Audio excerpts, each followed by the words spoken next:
The Georgia heat in the summer of 1847 did not simply linger, it pooled in the low places, thick as cane syrup and just as suffocating. At Sycamore Bend, the air was heavier still, steeped in the cloying sweetness of blooming jasmine that did little to mask the scent of sweat and despair that rose from the fields. The house, a white-columned monument to a carefully constructed peace, stood as a lie-made manifest. Its mistress, Eleanor Loughton, moved through its high-ceilinged rooms with a spine of chilled iron, her gaze as sharp and assessing as an overseer's whip. She saw the plantation not as a home, nor even merely a business, but as a living tapestry, one whose threads she was meticulously, ruthlessly, reweaving. Her sons, Elias and Julian, were the shuttles in her hand, their futures and their very blood the tools of her grand design. It was a quiet madness, one conducted not with shouts, but with whispers over afternoon tea, her plans spoken aloud between sips of Earl Grey as if discussing the weather. The enslaved knew, of course. In the quarters, they spoke of the blood matron in hushed tones, and watched her sons with a terrible, knowing pity. They saw the way her eyes, the color of a winter sky, would trace the lines of a strong young man's back, or linger on a woman's fertile hips, calculating, always calculating. It was in the way she'd paired Isaiah, whose hands could mend anything, with Lena, whose voice could soothe any crying babe, not out of kindness, but to see what blend of skill and solace their offspring might yield. And it was in the specific, chilling attention she paid to Cora, a woman of such striking beauty it seemed a curse, and to Elias, her eldest, whose boyhood affection for Cora had not gone unnoticed by his mother. It was a attention that promised a future not of chains and cotton, but of a far more intimate and inescapable bondage, one whose roots were already twisting deep beneath the manicured lawns of Sycamore Bend. The world of Sorrow's End was, for a time, defined by the predictable tyranny of its master, William Blackwood. His was a cruelty of precedent, a brutality sanctioned by law and custom, a simple, unadorned evil that required no philosophical justification beyond the ledger book and the whip. He was a man carved from the same hard Georgia granite as his neighbors, his presence as solid and unmovable as the great house itself. His death, therefore, was not merely a personal tragedy but a seismic event that fractured the very foundation upon which that world was built. It was not a slow, consumptive decline that allowed for preparation and the gentle shifting of power. It was a swift, vulgar, and almost absurd theft by a fever that clawed him from the world in less than 72 hours. The fever did not care for his acres of white gold, his bloodline, or his authority. It burned through him with a democratic ferocity, reducing the great planter to a shuddering, sweat-soaked wretch who raved at phantoms in the canopy of his four-poster bed. His final moments were not spent dictating a wise and measured will but in a guttural struggle for air, his hands clawing at the fine linen sheets as if they were the very earth he was being torn from. The sound that marked his passing was not a pious last breath but a wet, rattling gasp that seemed to suck all the air from the room, leaving behind a silence so profound and so heavy it felt like a physical presence. In the immediate vacuum that followed, the plantation did not grieve, it simply halted. The relentless machinery of oppression, the pre-dawn bell, the shouted orders, the methodical crack of the overseer's lash, stuttered into silence. The enslaved people, their faces carefully blank, stood in their quarters, not in mourning, but in a state of suspended animation, listening. They were listening to the new silence, a sound more potent and more terrifying than any they had known. A master's death was a crack in the universe, a moment when anything, for better or for infinitely worse, could crawl through. They knew the shape of William's boot, the weight of his fist, the specific timbre of his rage. He was a known devil, and in a world built on suffering, there is a perverse comfort in the predictability of the tormentor. His absence was a door left open onto a dark and unknown road. The white overseers and house servants, meanwhile, moved with a new, furtive uncertainty, their eyes darting toward the master's chamber, their authority suddenly rendered provisional, their futures as uncertain as the weather. And in the center of this sudden, swirling chaos stood Elspeth Blackwood. For 25 years, she had been the plantation's elegant, silent clockwork, the unseen force that managed the household, the social calendar, the delicate politics of white womanhood. She was a portrait of composed grace, her emotions kept as neatly pressed as her dresses. But beneath that placid surface was a mind of singular calculation, a cold, sharp intellect that had always understood the estate's workings, both its public finances and its private horrors, better than her husband ever had. William had ruled with his temper and his whip, Elspeth had always ruled with her knowledge. She knew which enslaved man was secretly literate, which woman was with child, which overseer was skimming from the stores, which neighbor was drowning in debt. She stored these truths like a squirrel stores nuts, a hidden hoard of power. His death was not the shattering of her world, it was the removal of a cumbersome lid. The reading of the will, a stuffy affair in the lawyer's office in town, did not grant her power, it merely formalized what she had already seized in that silent moment after his last breath. The estate was hers, held in trust for her sons, but the trust was a legal fiction. The control was absolute, immediate, and entirely her own. The true significance of William Blackwood's death, therefore, was not the transfer of wealth, but the uncaging of an ideology. With him gone, there was no longer any buffer, however brutal, between Elspeth's chillingly rational mind and the absolute power over the lives of hundreds. His simple, avaricious cruelty had been a ceiling on her ambitions. Her vision for sorrow's end was far grander, far more terrible, than mere profit. It was a vision of creation, of forging a new order from the raw material of human flesh.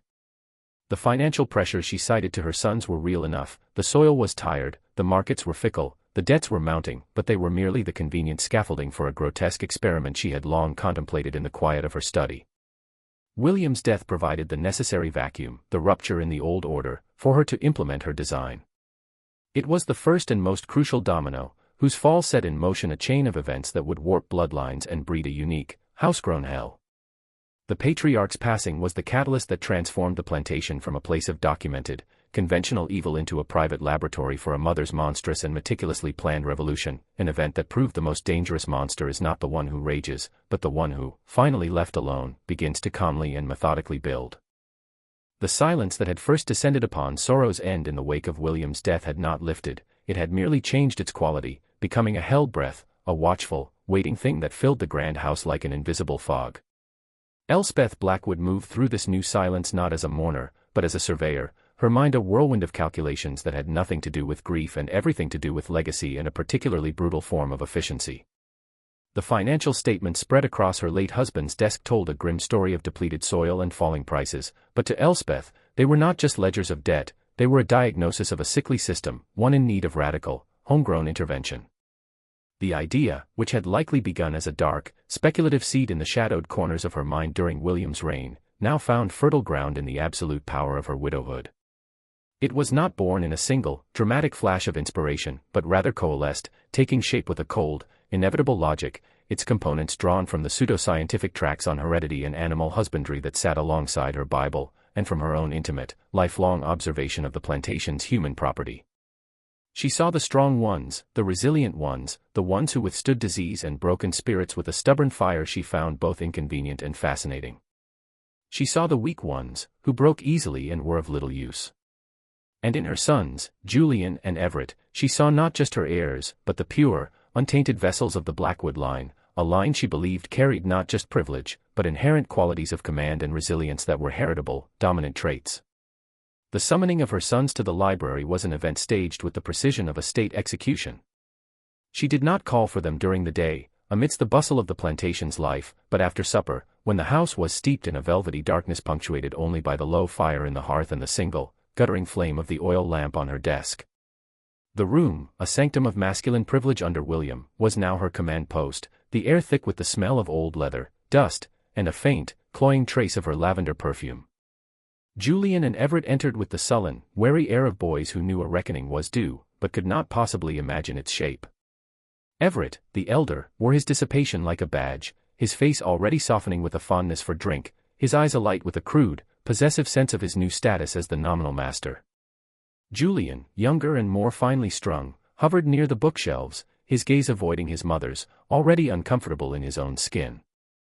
Elspeth began not with the plan itself, but with the problem. She laid out the figures with a dispassionate clarity, her voice a low, steady monotone that stripped the crisis of any emotional weight and presented it as a simple, irrefutable equation. They were bleeding money. The land was exhausted. The current stock, and she used the word without a flicker of hesitation, watching to see if her sons would flinch, was inefficient, prone to sickness, and increasingly costly to maintain. The old methods, their father's methods, were failing. Then she shifted, her voice dropping into a more intimate, conspiratorial register. She spoke of the future, of a sorrow's end that was not just surviving, but thriving, a self-sustaining empire built on a foundation of superior stock. She painted a picture of a workforce that was stronger, more docile, more resistant to disease, a lineage born and bred exclusively for the service of the Blackwood name. It was here that she introduced the core of her design, the mechanism by which this superior future would be forged. She looked from Everett to Julian, her eyes holding theirs with an unnerving intensity. "The solution," she said, her words falling into the quiet room like stones into a deep well, "lies with you. Your blood, the Blackwood blood, is the key. It is a potent, refining agent." The explicit articulation of the act was delivered not with vulgarity, but with a chilling, clinical detachment. She explained it as a matter of selective breeding, no different from the pairing of a prized stallion with a sound mare to produce a stronger foal. She spoke of specific women she had already identified, strong-backed field hands, healthy house servants, whose physical attributes she had catalogued in her mind. There was no mention of consent, no concept of it, for in her worldview, the notion was as irrelevant as asking a cow for its opinion on being milked.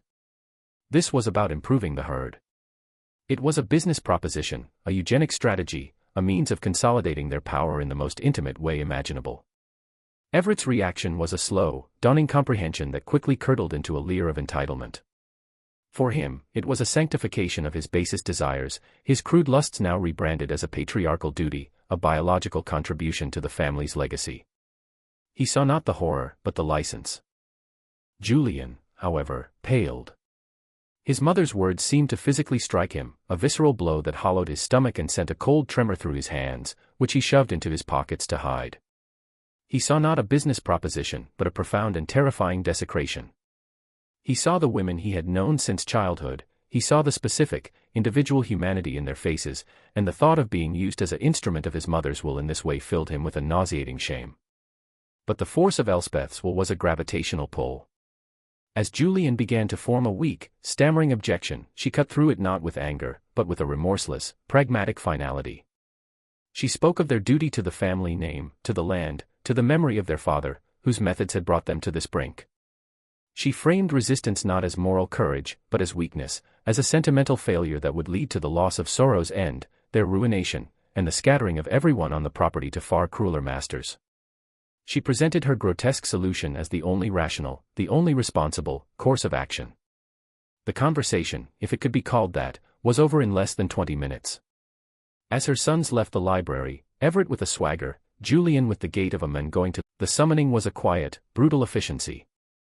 It was not Everett who came for her, nor Julian, but Elspeth herself, accompanied by the overseer, a hulking man named Briggs whose loyalty was purchased with a double ration of whiskey and a raise in pay. They came after the last fires in the quarters had burned down to embers, when the world was held in the deep, exhausted silence of hard labor. There was no struggle, for struggle was futile and promised only a more public and painful breaking. Charity was led from her cabin, her face a mask of stoic comprehension, her mind already retreating to that hidden, interior place where such violations could be endured. They did not take her to the main house, to a bedroom. That would have implied an intimacy, a transaction of any kind. Instead, she was led to a small, windowless storage shed near the smokehouse, a place that smelled of cured meat, dry earth, and rusted tools. A single lantern hung from a beam, casting long, dancing shadows that seemed to recoil from the scene. Inside, waiting, was Everett. He stood with his back to the wall, his face a mixture of nervousness and a crude, entitled excitement, fueled by the liquor on his breath. Elspeth did not leave. She stood just inside the door, her hands folded neatly in front of her, her posture as rigid and observant as a scientist at a critical experiment. Her presence was the final, definitive layer of the atrocity, transforming a violent act into a cold, institutional ritual.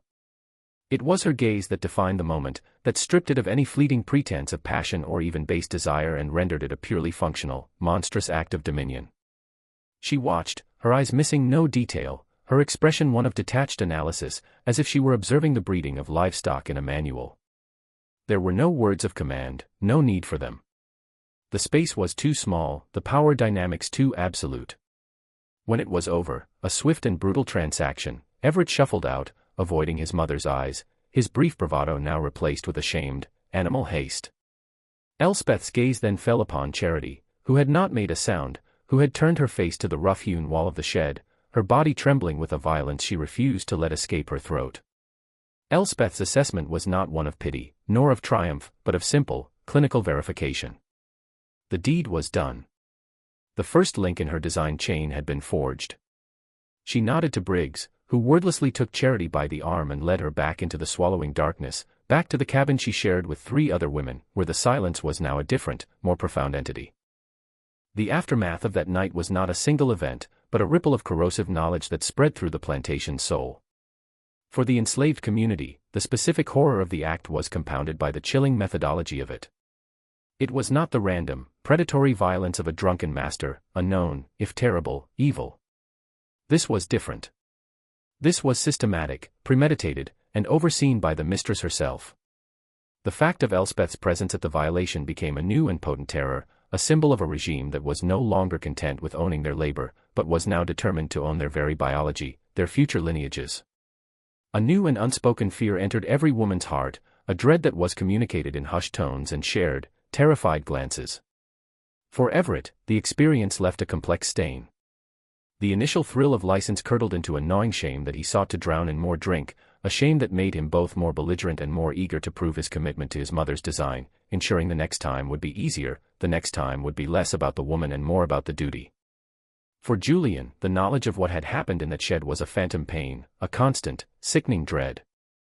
He could not look at his brother without seeing it, he could not look at Charity without a wave of complicit guilt, and he could not meet his mother's eyes at all, for in their cool, gray depths he saw the reflection of a hell so rationally constructed that it threatened to unravel his own sanity.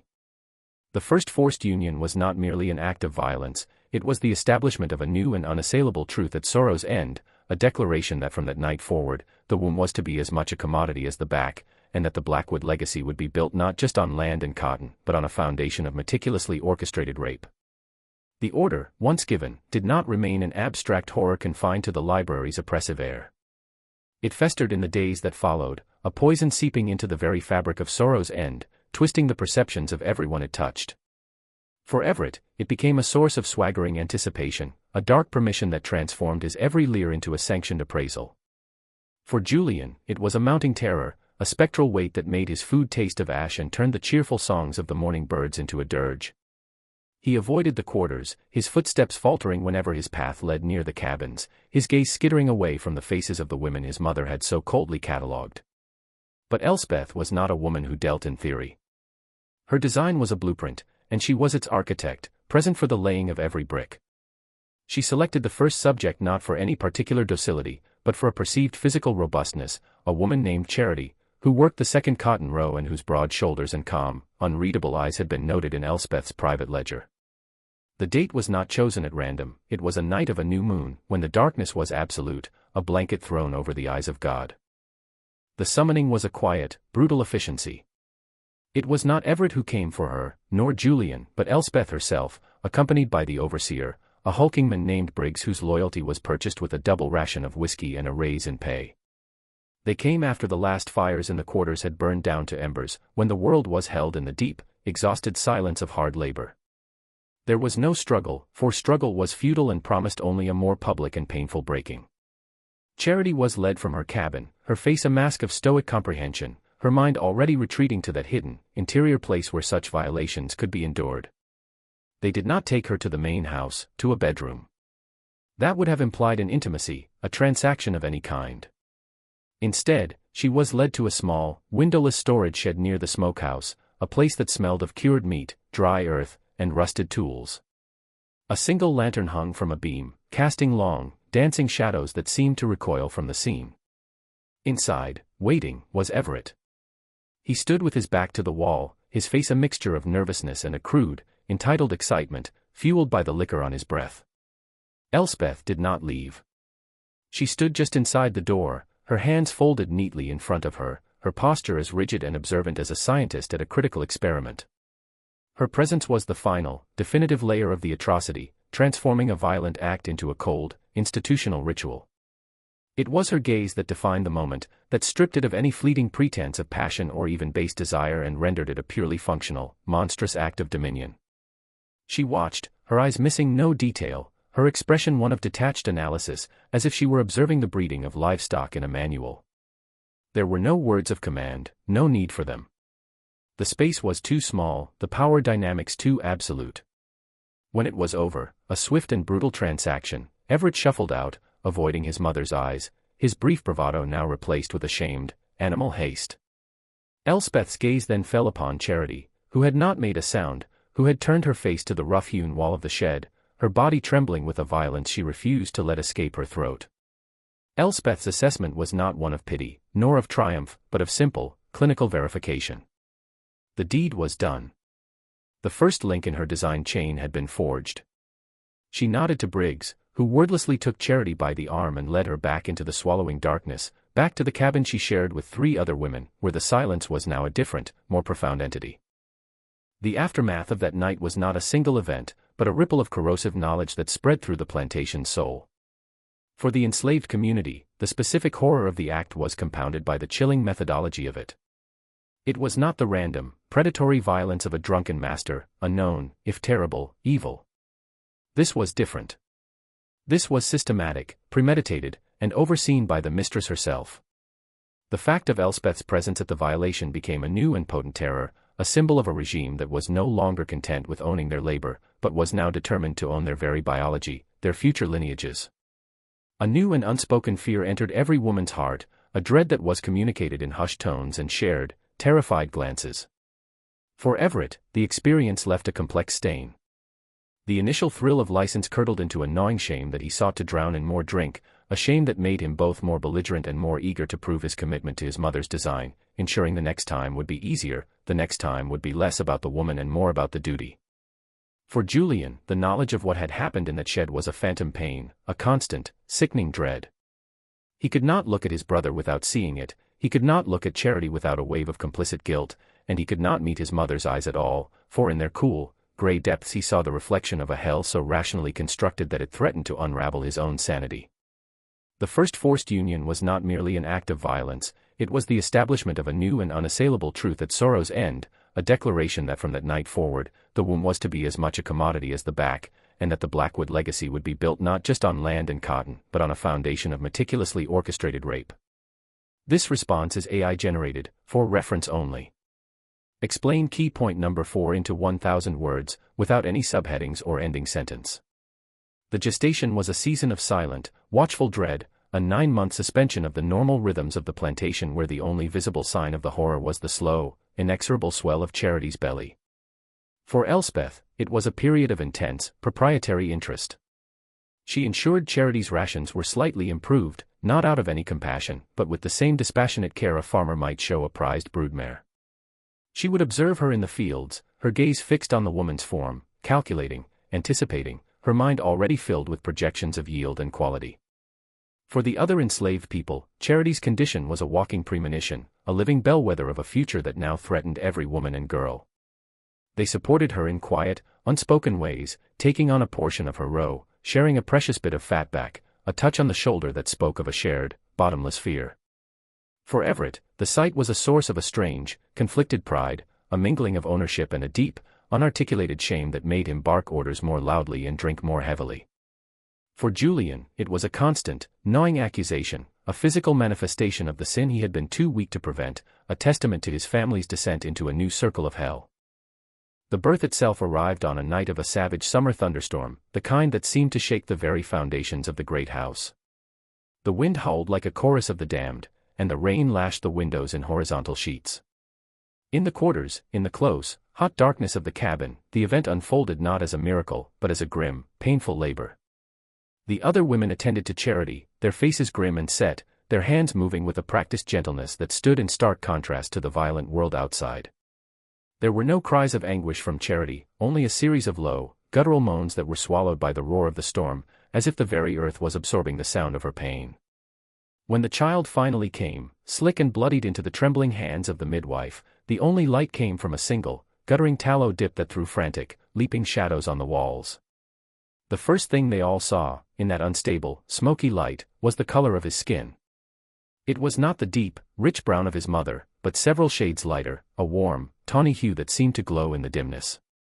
And then, as the infant let out his first, indignant wail, his eyes opened for a fleeting moment, eyes that were not the dark, deep pools of his mother, but a startling, pale shade of hazel, a ghostly echo of the Blackwood lineage.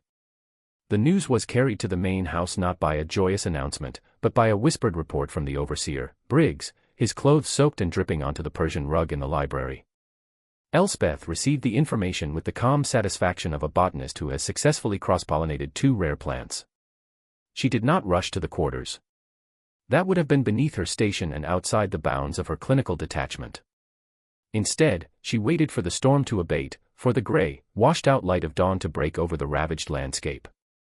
It was only then that she descended, moving through the muddy yard with her skirts held high, an incongruous vision of starched white linen and cool authority in the midst of the morning's squalor.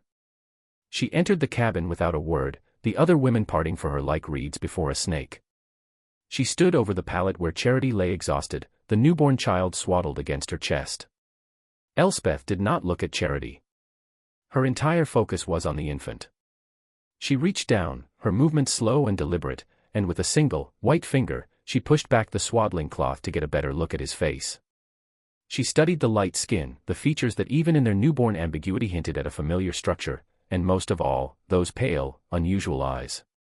A faint, almost imperceptible smile touched her lips. It was not a smile of warmth, but of validation. Her theory was correct. Her design was viable. She named him Solomon. The choice was not accidental. It was a name heavy with connotations of wisdom and judgment, a cruel, ironic brand for a child born into such profound injustice. In her ledger, later that day, she made a new entry, not in the columns for property, but in a new, separate section she had reserved for this specific purpose. She recorded the date, the mother, the father, noted simply as E for Everett, and the child's name. Under observations, she wrote in her precise, looping script, subject S, viable. Markings distinct. Promising. Solomon was, to her, the first successful prototype of her grand design, a living, breathing piece of evidence that her vision for a refined, more manageable stock was not just a fantasy, but an achievable reality. For the community in the quarters, Solomon was a different kind of symbol. He was a child of 2 worlds and none, a walking, breathing secret that could never be spoken. His very existence was a constant, visible reminder of the new regime's power, a power that reached into the most intimate spaces of their lives. They cared for him, they protected him, for he was innocent, and he was Charity's son, but his presence also filled them with a deep, complicated sorrow and a fresh, chilling fear for their own daughters. For Charity, every glance at her son's face was a double-edged sword, a mother's fierce, protective love intertwined with the searing memory of the shed, the smell of cured meat, and the impassive gaze of the mistress who had orchestrated his conception. Solomon's birth was not a resolution, but an ignition. He was the embodied future of sorrow's end, a future where the master's blood would run in the veins of the enslaved, a future where the chains would no longer be just of iron, but of twisted and inescapable kinship. The success of the prototype, as Elspeth coldly deemed Solomon, did not solidify the new order so much as it began to reveal its fault lines, and the most profound crack ran directly through the soul of her younger son. For Julian, the abstraction of his mother's design had been a nightmare, but the tangible reality of it was a waking damnation. Where Everett saw a duty fulfilled and a legacy secured, Julian saw only a trail of specific, haunting faces. He saw the quiet dignity of a woman named Ruth in the laundry, her eyes downcast as she ironed his shirts, and he knew she was next on his brother's list. He saw the youthful, terrified glance of a girl named Lila, Cora's daughter, who worked in the kitchen, and the knowledge that she would one day be deemed suitable for the program coiled in his gut like a parasite. The theoretical horror had become a gallery of individual tragedies, and he found himself a prisoner in the portrait.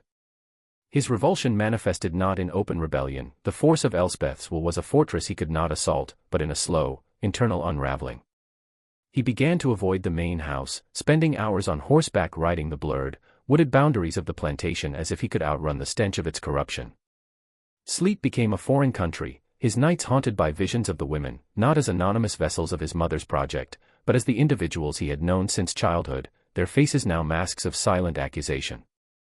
He took to drinking, not with Everett's boisterous camaraderie, but alone in the shadowy stable loft, seeking a numbness that always, cruelly, eluded him.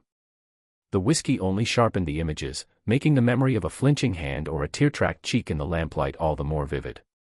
He could no longer sit at the dinner table and meet his mother's gaze, for in its cool, analytical depths he saw the reflection of the shed, the clinical approval of the violation, and he felt a complicity that was as binding as any chain.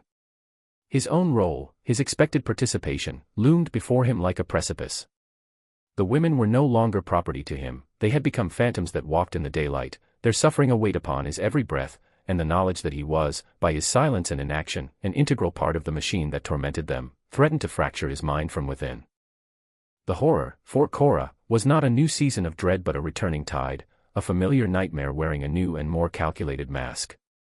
She had been one of the first, years ago, under the old master's less systematic but equally brutal reign, an experience that had left her with a stillness that was not peace but a deep, frozen lake over a core of molten rage. It had also left her with Lila, a daughter whose light steps and quick smile were the single, precious thing in a world of ash. Cora had built a fortress around Lila with her silence, her obedience, her relentless work in the kitchen of the great house, a role that gave her proximity to the family, to their conversations, to the subtle shifts in the wind of their whims. She had heard the whispers about the widow Blackwood's new project. She had seen the way Elspeth's gaze, cool and appraising, had begun to linger on the budding form of her daughter, now 15, whose youth and vitality made her not a child in the mistress's eyes, but a prime candidate for the breeding program. The birth of Solomon had not been a shock to Cora, it had been a confirmation, a death knell. It made the threat not a vague possibility, but an imminent, scheduled event. The knowledge settled in her not as a paralyzing fear, but as a cold, hard seed of resolve. She would not let the machine that had consumed her grind her daughter into dust. She would not allow Lila's body to become another page in Elspeth Blackwood's ledger, her future children listed as inventory. The obedience that had been her shield was now a cage, and Cora began, with the patience of a geologist carving a mountain with water, to plot its demolition. Her resistance began in the realm of the imperceptible. It was in the way she listened, her ears sharper than any of the house slaves, her mind a vault for every careless word dropped by Everett after too much brandy, every clipped order from Elspeth that revealed a sliver of her plans. She learned the rhythms of the overseers, the changing of the guards at night, the times when the dogs were fed and therefore less alert. She stored information about the surrounding landscape not from the perspective of a field hand, but from that of a potential fugitive, the location of creeks that could throw off a scent, the hollowed-out cypress tree a mile into the swamp, the abandoned trapper's shack rumored to be north of the property line. This knowledge was her first arsenal. Her second was the subtle sabotage of the system itself. A key, left carelessly on a hook by Briggs, found its way into the mud near the hog pen, causing a day's delay in locking down the tool shed. A whispered warning, passed along a line of women hanging laundry, would signal that the mistress was making one of her tours, giving a potential target a moment to make herself scarce or appear unwell. These were tiny acts, grains of sand tossed into the gears of the plantation's clockwork, but each one was a declaration of war fought in the shadows. The heart of her plot, however, was escape. Not a frantic, desperate dash, but a calculated, meticulously planned exodus. She knew the staggering odds. She knew the stories of those who had tried and been dragged back, broken, or worse, sold further south into a deeper hell. She knew the bounty hunters with their dogs and their ruthless efficiency. But the alternative was a fate for Lila that Cora considered a fate worse than capture, worse than death. She began to assemble a network of trust, a dangerous and delicate enterprise. It was not a conspiracy of many, but a chain of silent understanding between a select few whose loyalty was absolute. There was Moses, the ancient stable hand who knew the back trails and the language of the woods, his body too old for the field but his mind a map of forgotten paths. There was Sarah, the cook, who could pilfer small, vital stores of food, a handful of cornmeal, a strip of dried meat, and hide them in a loose floorboard. Cora's conversations with them were never explicit, never a direct statement of intent. They were exchanges of glances held a second too long, a hand brushing another's while passing a bowl, a coded language woven into the mundane chatter of their daily drudgery. "The nights are getting colder," Cora might say, and Moses would grunt, "Aye, the north wind carries a bite," a confirmation that the route he was mentally charting was still viable. "This salt pork is strong," Sarah would comment, and Cora would nod, understanding that the preserved meat had been successfully acquired. She began to prepare Lila, not by terrifying her with the full scope of the horror that awaited, but by steeling her with a purpose. In the deep of the night, in the whispered darkness of their shared pallet, Cora would speak not of freedom as an abstract dream, but as a series of concrete actions. She taught her daughter how to move silently through the undergrowth, how to read the stars not as pretty lights but as a compass, how to drink from a stream without leaving a trace on the bank. She schooled her in the art of stillness, of making her own body disappear into a landscape, of controlling the panic that could betray them both. Lila, young and bright, understood the gravity in her mother's eyes. The games of stealth and silence were not games, they were drills for a battle upon which her life depended. The plantation, which had been the entire world to Lila, began to transform in her mind into a series of obstacles and potential paths. The rusted fence at the back of the pasture was not a boundary, but a challenge. The baying of the hounds was not just a sound, but a measurement of distance and threat. Cora's defiance was a quiet, relentless force, a current running deep beneath the placid surface of her daily compliance. Every smile she forced for the mistress, every perfectly seasoned dish she presented, every neatly pressed shirt was alike instructed to buy another day, to gather another piece of intelligence, to weave one more strong thread into the rope she hoped would pull her and her daughter out of the abyss. She was a mother, and the system had made the protection of her child an act of treason, a crime punishable by whipping, mutilation, or death. In the silent, determined set of her jaw as she kneaded dough or swept the porch, Cora accepted that price. She would see her daughter free, or she would see this world burn trying. The knowledge contained within the Oxblood ledger did not simply haunt Julian, it actively rewired his perception of the world, forcing him to see the individuals his mother had catalogued not as entries in a grim inventory, but as living, breathing consequences. And of all these consequences, the one that pierced the deepest, the one that most effectively unraveled his mother's cold philosophy, was the boy, Solomon. He was no longer an abstract prototype or a walking symbol of the regime's success. He was a toddler, now, with a curious mind and a startling, quiet awareness in those pale, hazel eyes that were a mirror of Julian's own, a familial echo that could not be ignored. Julian found his gaze drawn to the child during the rare moments he was visible, playing in the dust near the quarters under the watchful, sorrowful gaze of his mother, Charity. There was an intelligence there, a quickness of understanding that went far beyond the promising note in the ledger. Julian saw the way Solomon would watch a bird build a nest, his small face a mask of concentration, or how he would try to mimic the complex rhythms of the work songs with a series of earnest, off-key hums. This was not a future docile servant, this was a person, a mind in its formative state, and the spark of humanity within him was so bright, so undeniable, that it made a mockery of Elspeth's entire project of dehumanization. The first overture was an accident, a moment of unguarded proximity. Julian, seeking a solitary path to the stables, had rounded the corner of the smokehouse and nearly tripped over the boy, who was crouched in the dirt, intently studying a line of ants marching toward a crumb. Solomon looked up, startled, but did not cry out or flee. He simply stared at Julian with those unsettlingly familiar eyes, a silent, unblinking assessment. Julian, his heart thudding painfully, found himself crouching down, his expensive trousers be damned. "What have you found there?" he asked, his voice softer than he had used in months. Solomon, after a moment's hesitation, pointed a small, grubby finger at the industrious insects. "They working," the boy said, his voice clear and certain. "They carrying they supper." The simple, profound observation, the recognition of purpose and labor, struck Julian with the force of a physical blow. This was not an animal, this was a philosopher in a toddler's body. From that day, a dangerous, unspoken ritual began. Julian would find reasons to be in places where he might catch a glimpse of the boy. He began carrying a piece of rock candy or a dried apple in his pocket, not as a master offering a treat to a slave, but as a man desperately trying to bridge a chasm of his own family's making. He would sit on a fallen log at the edge of the woods, and Solomon, after a few days of wary observation, would slowly approach, his curiosity overpowering his caution. Their interactions were never long, never safe. They were stolen fragments of time, conducted in a hushed silence punctuated by a few whispered words.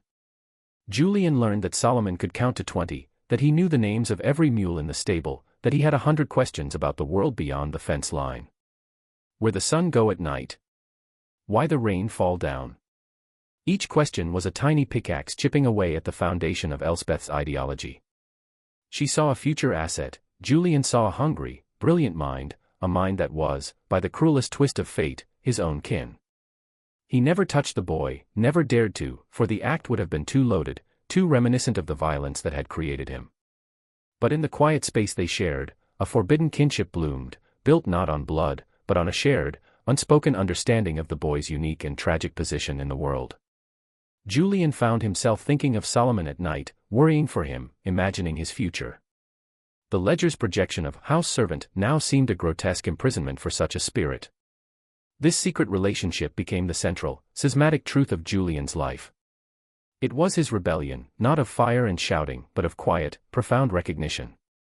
In acknowledging Solomon's humanity, his intelligence, his inherent worth, he was actively, if secretly, dismantling his mother's entire worldview. The boy was no longer just a living secret, he was Julian's secret, a tiny, flickering flame of grace in the overwhelming darkness, and the thought of anyone, especially his mother, snuffing out that flame now filled him with a protective, terrifying rage that was far more potent than his previous, passive guilt. He was no longer just haunted, he was connected, and that connection was the one thread threatening to unravel the entire, terrible tapestry of sorrow's end. The simmering dread that had permeated the quarters for months finally reached its boiling point in the heart of Cora. The catalyst was a single, casual remark from the mistress, spoken not in anger, but with the placid certainty of a farmer discussing the autumn harvest. Elspeth, inspecting the kitchen garden, had paused where Lila was shelling peas, her gaze a physical weight that made the girl's hands tremble. "She's filling out nicely," Elspeth had said to Cora, her voice devoid of any maternal warmth, possessing only the cool appraisal of a butcher assessing a cut of meat. "Strong bones. Good for bearing. We will schedule her after the first frost." The words were not a threat, they were a calendar entry, a finalized item on an agenda. In that moment, the careful, patient architecture of Cora's plan, built on stolen moments and whispered intelligence, collapsed into an urgent, screaming need for immediacy. The first frost was weeks, perhaps only days away. There was no more time for patient stockpiling, for cautious vetting of the route. The meticulously gathered knowledge, the gap in the patrol schedule between midnight and 2, the location of the shallow, stony-bottomed creek 2 miles to the west, the trapper's shack hidden in the pine barrens, now had to be acted upon with a desperate, all-or-nothing haste. The plan was audacious, born of a mother's terror-fueled resolve. They would go not as a large group, whose movement would be easily tracked, but as a party of 3, herself, Lila, and the boy, Solomon. The inclusion of Solomon was a strategic and moral imperative. He was the living proof of the regime's horror, his very body evidence of the future that awaited Lila. To leave him was to condemn him to a life as an experiment, and to leave Charity was to break a sacred trust forged in shared suffering. It was a heavy burden, adding a small, unpredictable child to a journey that demanded silence and speed, but Cora knew that their flight was not just for their own salvation, it was a strike against the very heart of Elspeth's system, and taking its first, successful, prototype was the most profound blow she could conceive. The final preparations were a whirlwind of controlled panic. The meager hoard of food, a small sack of parched corn, a few strips of salt pork, was retrieved from its hiding place. Moses, the ancient stable hand, with eyes full of a fear that was greater than his own, confirmed the route one last time, his gnarled finger tracing an invisible path in the dust of the kitchen floor. "The North Star, Cora," he whispered, his voice a dry rustle. "Keep it on your left shoulder till the creek. Then God guide you, for I cannot." The night chosen was moonless, the sky a bowl of black velvet pierced by cold, indifferent stars. The air was sharp with the promise of that very first frost Elspeth had mentioned, a cruel irony that lent a frantic energy to their movements. The escape from the cabin was the work of shadows, their forms fluid and silent as they slipped between the sleeping cabins, avoiding the pools of light from the few oil lamps still burning in the overseer's house. For the first mile, hope, a fragile and dangerous bird, began to beat in Cora's chest. They reached the tree line, the dark wall of the forest swallowing them whole. The world reduced to the sound of their own breathing, the crunch of leaves underfoot, the frantic beating of their hearts. Lila was a ghost beside her, her hand cold and tight in Cora's, while Solomon, blessedly, seemed to understand the need for silence, his small body carried on Cora's back, his face buried in her neck. They found the creek, its waters icy and swift, and waded carefully along its stony bed for what felt like an eternity, a tactic to throw off the hounds they knew would eventually come. It was a sound that betrayed them, a small, almost imperceptible sound, but in the pre-dawn stillness, it was as loud as a gunshot. Lila, her foot slipping on a moss-slick stone, let out a sharp, involuntary gasp as she stumbled, her knee connecting with a submerged rock. The cry was short, stifled almost instantly, but it was enough.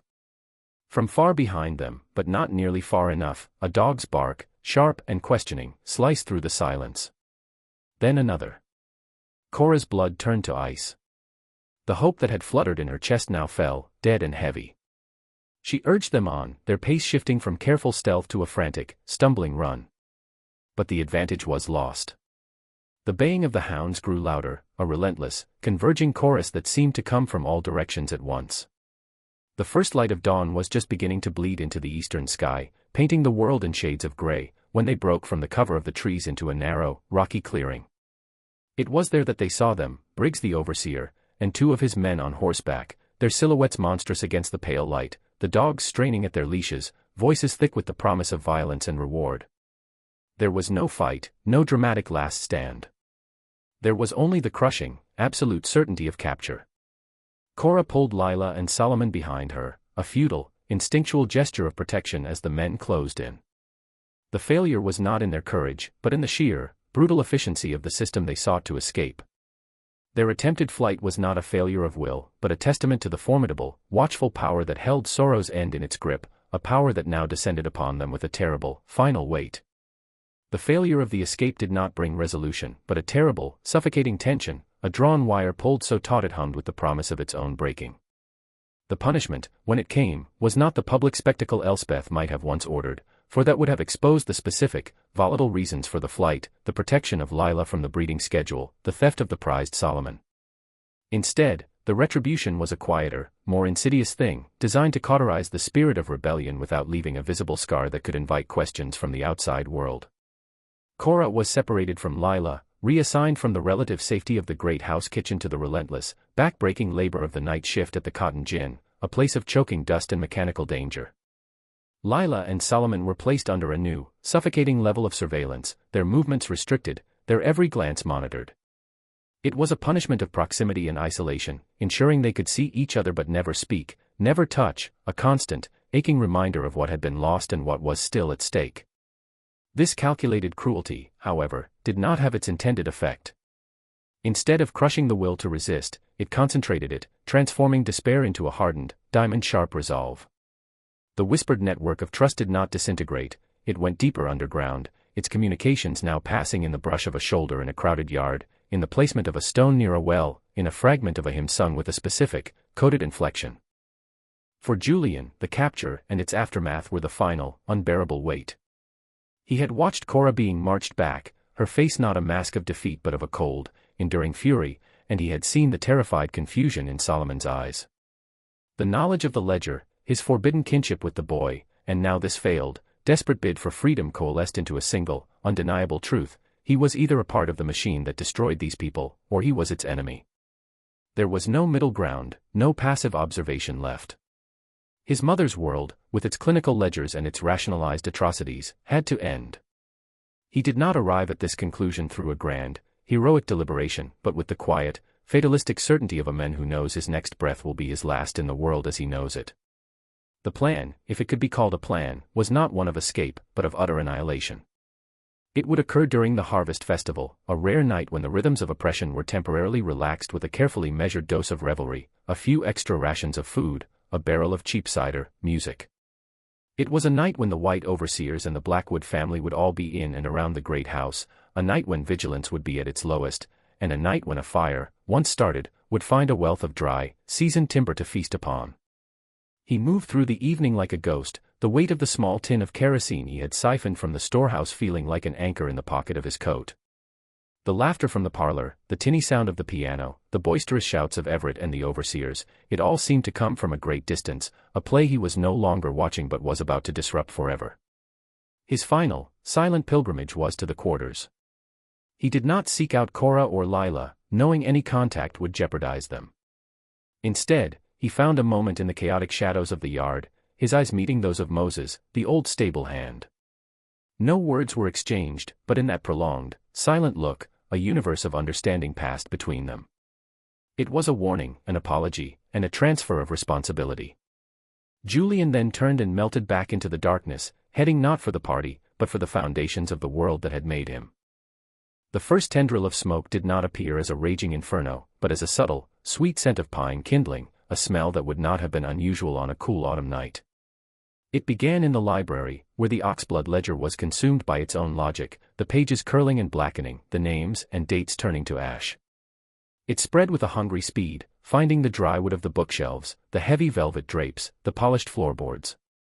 By the time the first shout of fire rang out, it was already a beast, roaring in the belly of the house.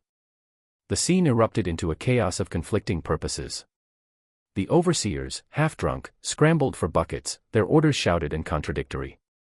Elspeth Blackwood appeared on the porch, her face for the first time stripped of its composure, a mask of pure, incredulous fury as she saw her life's work, her legacy, and her laboratory, being consumed by flames.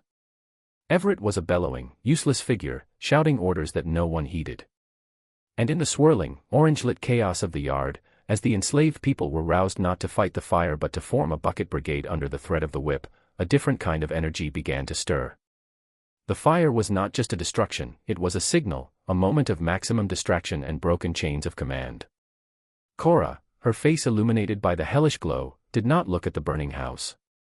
Her eyes scanned the frantic crowd, finding Lila, and then with a sharp, decisive nod, she melted away from the bucket line, pulling her daughter with her, not towards the fire, but towards the deep, welcoming darkness beyond the flickering light, a darkness that was no longer a prison but a promise. The fire at Sorrow's End was not an end, but a violent, bloody birth, a confrontation not just of flesh and blood, but of competing visions of the future, and in its consuming light, the carefully maintained order of the plantation shattered into 1,000 burning pieces, each one a potential new beginning or a final, deserved end.